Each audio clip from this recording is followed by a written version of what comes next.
What's going on, everybody? As you can see, your boy is back, and I have another question for you. Have you ever shot something and you never had any audio to begin with? Or you just had problems assembling the audio in the beginning? Well, you're in luck because Charlie and I are back once again to show you how to set up the audio for the C100.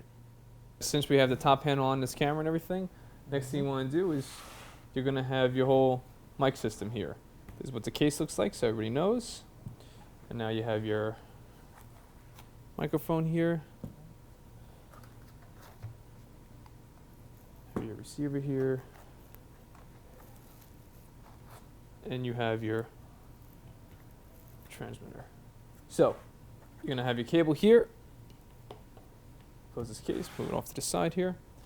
Now, what you're going to want to do is you're going to take this top part. This has a nice little cold shoe mount on here that you can slide onto the top of the camera, kind of like our top handle.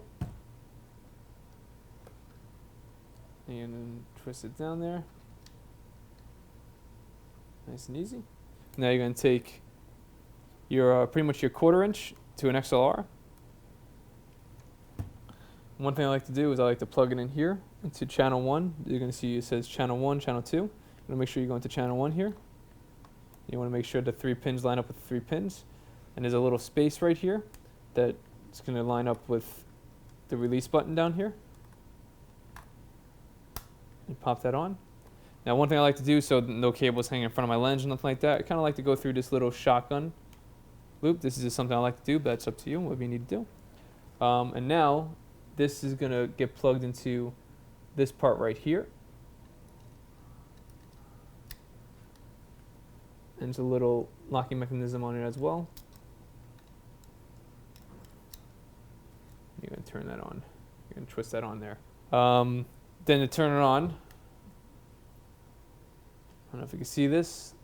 There's an on and off switch button here. And you're just going to put that on.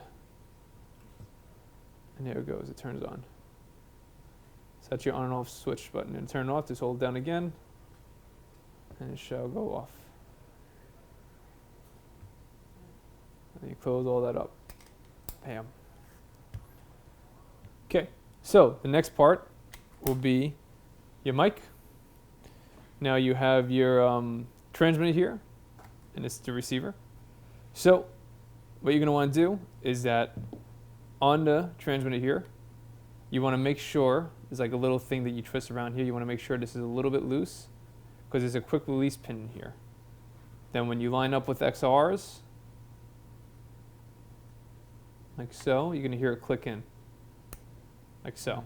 Then you're going to take that and just twist it up. Now you don't have to go super tight with it, just nice and snug.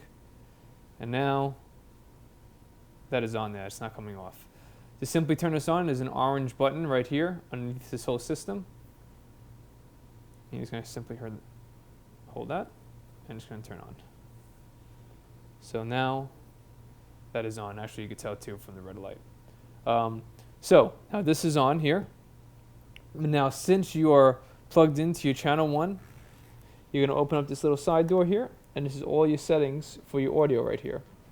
Now, you're going to, since you're plugged into channel 1 over here, you're going to see that right here. It says CH1, which is channel 1. Then you see over here CH2, which is channel 2. So these are all your settings for your channel 1 on this side. And what you're going to want to make sure that you're on EXT, not INT, that's internal. You want to make sure you're on your external, which is your XR cable. Because if you turn this on, then your mics here on top is going to get the sound. That's no good sound, because then this mic is, the wireless mic we set up is useless.